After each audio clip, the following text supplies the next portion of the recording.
100 жыл турат. Бирок канча жазылат? Ажалу Алла Таала жазып коет. Ошол жерде эле жазылган канча турасың буякта. Экинчи рызкы, ырыскысы жазылат экен. Амалы жазылат экен. Эмне иш кылат, кандай кылат?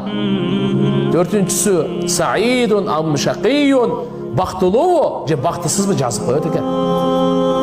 Эми жетирип ушу толук болгондон кийин бу дүйнөгө, жарык дүйнөгө келди, мынакей баарыбыз ыйлап атканда биз сүйүнүп күтүп алганбыз.